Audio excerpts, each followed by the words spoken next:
Within days of the deadly attack that brought down the World Trade Center, President George W. Bush stood amidst the smoking rubble and vowed revenge. I can hear you, the rest of the world hears you, and the people who knocked these buildings down will hear all of us soon. The US launched a military campaign to eliminate terrorist group Al-Qaeda and hobble its enablers, the Taliban in Afghanistan. Then the US pivoted to a war in Iraq with the mission of toppling Saddam Hussein and dismantling his weapons of mass destruction on the grounds they could be used in a terrorist attack. No such weapons were ever found.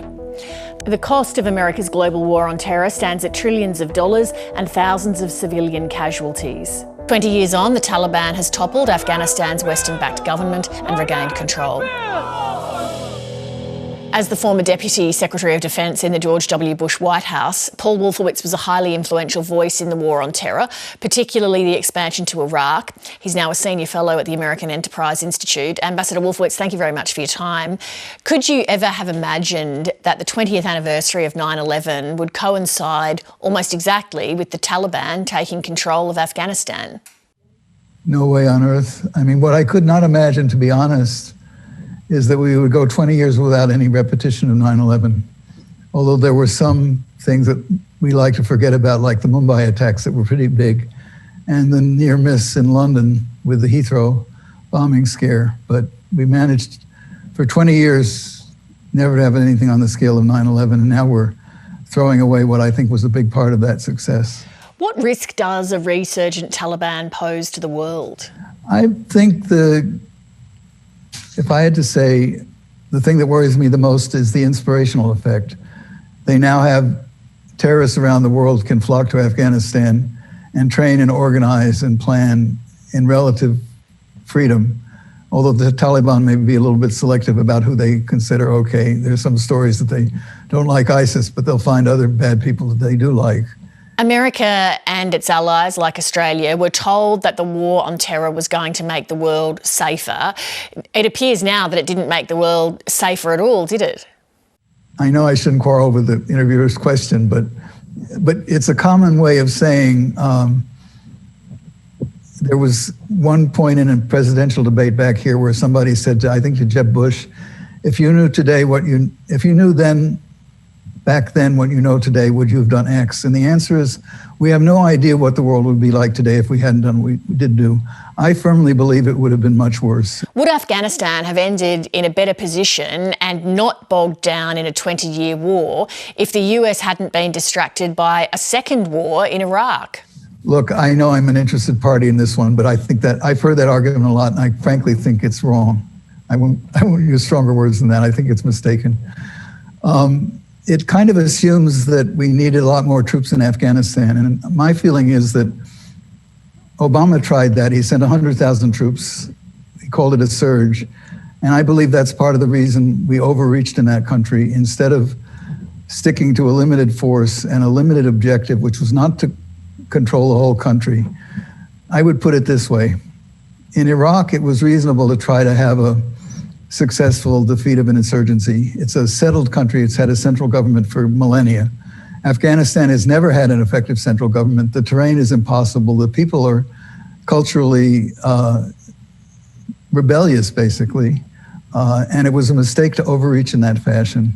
Why did you and other leading figures in the Bush administration use 9/11 to launch a war in Iraq? Because Iraq didn't have anything to do with the 9/11 terrorist attacks. It wasn't about anything to do with 9/11. It was about the fear of something that could come later, something much worse, something on the scale of what we're seeing today, with a global pandemic caused by a virus of unknown origin. Saddam Hussein had developed, people forget this, at the end of the first Gulf War, he had 3 different routes going to nuclear weapons. He had biological weapons, he had sarin, he had all kinds of biochemical weapons. And biological weapons are the easiest to transport, the easiest to hide, the hardest to defend against. There needs to be an end to harboring terrorists, and people don't seem to understand. He was harboring Abu Nidal, who was a notorious Palestinian terrorist who mostly killed Americans. He was harboring Abu Abbas and other notorious Palestinian terrorists who killed an American named Leon Klinghoffer and pushed him off the deck of a cruise ship in his wheelchair notoriously. Those were both in Baghdad. What almost no one I talk to seems to realize is that the only man who was still at large at that time for the attempt in 1993 to blow up the World Trade Center for the first time was living in Iraq comfortably and peacefully. We should have demanded all three of those be kicked out. There were a number of other things I would say. I can go on with the list, but the man was dangerous. And on top of it all, he was the only leader in the world. And when I say only, I include Kim Jong-il of North Korea. I include Mullah Omar. Every world leader that you can name condemned the 9/11 attacks. Even the Taliban said they were a terrible thing, but you have no proof that Al-Qaeda did it. Saddam was the only one who said, basically, you Americans had it coming to you. Until you start following the right policy, there will be more. I'm paraphrasing, but that's what the words said. So there was every reason to confront him, in my view, not because of what he had done already, but what we were afraid he might do later. On the anniversary of 9/11, as well as remembering the American victims, should we also remember the many innocent lives that have been lost in Iraq and Afghanistan? I think if you did an honest count of the number, of course, innocent people being killed is a terrible thing.